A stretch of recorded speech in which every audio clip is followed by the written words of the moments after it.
having been a financial advisor now for over 20 years, I could easily write a book with the title, something along the lines of The 101 Things You Need to Do in Order to Retire. And then in parentheses, it could be, let alone retire early, right? But part of what comes from experience is not identifying the whole list of things people need to worry about, but what are the 4 or 5 things that if people can focus on these will really move the needle. So in the last 5 years, I've accidentally found myself in a situation where I saved 100% of my salary. So how does that pertain to preparing for retirement? And I think as I look at the 5 main things we all need to do to put ourselves in a position to retire successfully, 2 of those are at the beginning of our journey, we need to do what we need to do to get to $250,000 as a base. The sooner we can get to $250,000 saved and in the bank, the sooner we can have our money working hard for us and starting to compound. Warren Buffett, who's a famous investor, his business partner is famous, Charlie Munger, is famous for saying in 1994, do whatever you have to do to save that first $100,000. After that, you can ease off the gas a little bit.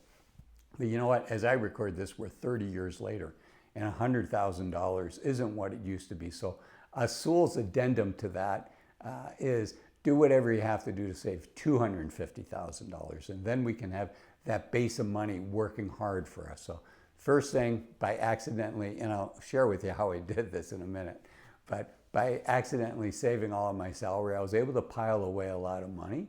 And the second thing of the 5 things to prepare for retirement, the second one that's really important is as we get close to retirement, I think it's really important that we live off of our retirement budget for a period of time before you make the decision to retire. Because let's say you do the math and you say, okay, I want to live on $5,000 a month, $60,000 a year is what I need for my investments, plus Social Security, plus any other benefits, right? So I encourage my clients to try to live on that for at least 100 days, preferably 6 months, a year, maybe even 18 months, just to see how does that budget feel? Because if that budget feels sacrificial, you may say, you know what, I'm happy to work 2 more years, 3 more years to get me the retirement that I want. So yes, getting to that starting line of retirement is important to a lot of us, but as important is making sure that in retirement we actually enjoy the journey. So it's saving that first $250,000 and living off of that budget, which is what I found myself doing, right? I was saving a large amount of money every month. And on top of that, I was pre-living my retirement lifestyle. So here's so that's why it's important to you. But here's my background story and how I found myself in this situation. Many of you know I live in a ski town in Utah, and during the pandemic, prices in my neighborhood just skyrocketed because people for the first time in their lives could live and work, because I could work remotely, from a ski town. And so while, the first 10 years, I owned my house about 25 years. The first 10 years that I owned my house, it really didn't move at all. And then over the next 10 years, it basically kept up with what other markets were doing. But overall in that 20-year journey, I was trailing what most people had seen from their real estate investments. But then the pandemic happened. Lots of people were buying houses in my neighborhood and prices skyrocketed. So my wife and I decided at these prices we were sellers. So we sold our house, and part of that was, it was a reset for us. And one of the things that I chatted with my wife about is, let's live on this retirement income, retirement budget that we think we might want to live on when we retire. So her and I were on board. It was kind of a fun experiment. We came up with a budget and we said, okay, this is what we're going to live on.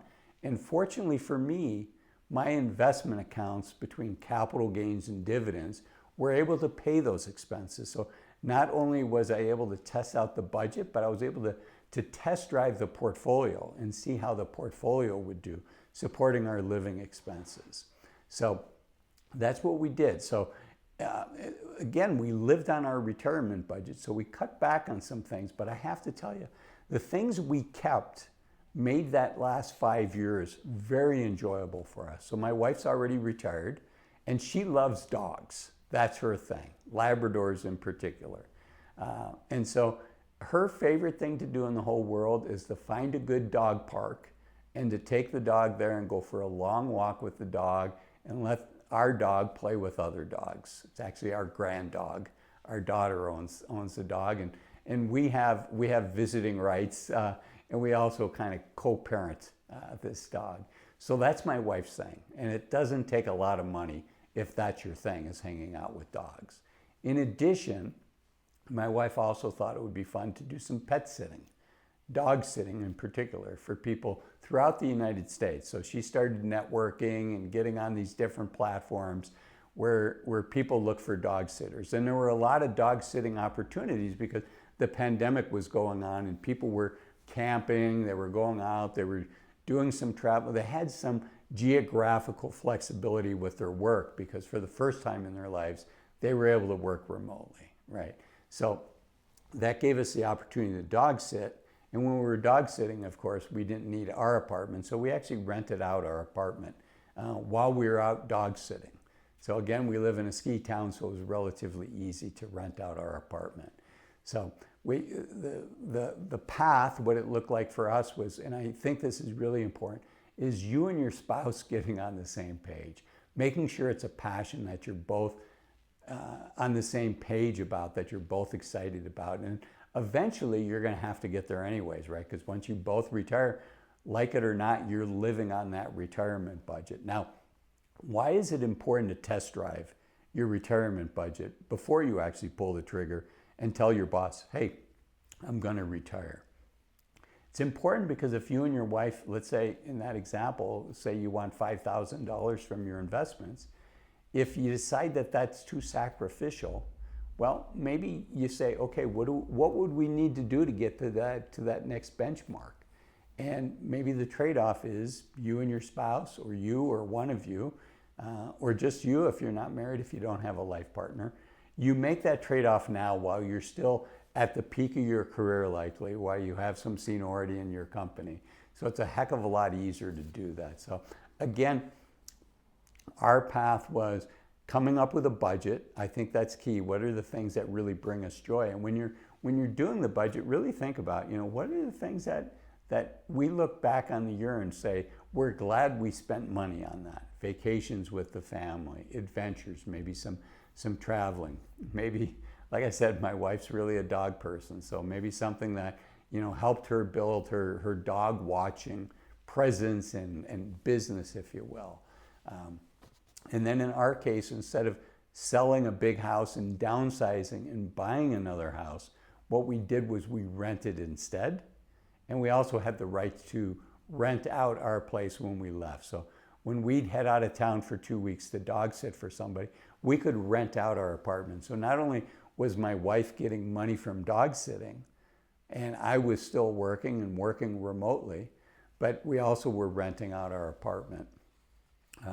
And then also looking at, my portfolio, making sure and this is a key point, making sure your investment portfolio is consistent with what you want it to deliver from an investment and a cash flow standpoint, while not taking more risk than what you need to, and not taking too much risk, right? If I had said, hey, and I'm just making up these numbers, I want $500,000 a year from my portfolio. Well, it's not going to happen. But even if I had that base, maybe somebody could do that, but they'd have to take a lot of risk.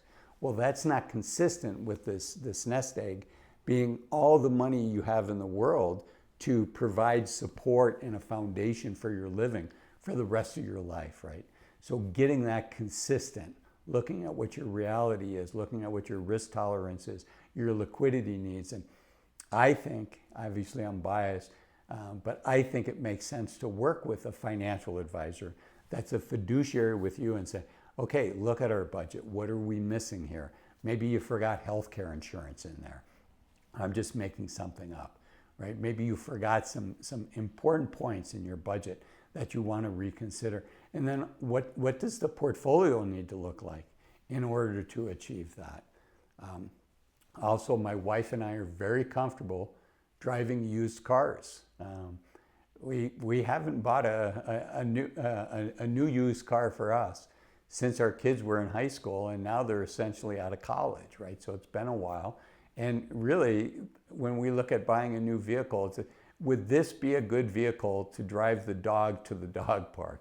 I mean, that's an important point in all this. Now, in my business, you know, I can't drive a beater car, but you can get a really nice looking car, something that presents itself well, that's 5 or 7 years old, that's been maintained well, and a lot of the depreciation has come down off of it. So it's coming up with a budget, it's getting it checked, it's coming up with an investment portfolio to make sure that you can live off of that. So how did I save 100% of my salary? Well, I pretended like I didn't have a salary, like I was already retired from a salary standpoint. And we lived off of that retirement budget that we had, and our investments were supporting us through that. And that's how I was able to save 100% of my salary. Now, I think it's critical that you, if you're married or you have a life partner, you and your life partner are on the same page. The other thing I'll share is it was a different time when I started this. It was during COVID, but I will say this test driving the portfolio is super important. And what I'll share is I think most of us can do anything for 100 days. And if you can do it for 100 days, you can probably do it longer, right? It's the first 4, 5, 6 weeks. The first 2 weeks, it's kind of fun, it's novel, it's new, and then it kind of wears off. But if you think about it as, we're gonna test drive this for 100 days, we'll commit to that, and then we'll see where we're at. So that's really what I did. I committed to that for 100 days. And my wife and I found out, you know what? This is not sacrificial at all, which is exactly what you want to find out if that's the case for you in retirement. So my wife and I know, okay, this is our number. This is how much that we need to have in order to live comfortably in retirement. So I think it's important to have a budget. I can tell you as a financial advisor, if somebody comes in and says they want to spend $5,000 a month or $6,000 a month, that can move the needle for a family. Maybe the plan doesn't work at $6,000 a month, but it does at $5,000 a month. Now, if occasionally I spend a little bit more than that $5,000 a month, is that a problem? No. But if it's every month, if it's a third of the months that I'm spending $6,000 instead of $5,000, could that change the likely success of the plan? It could.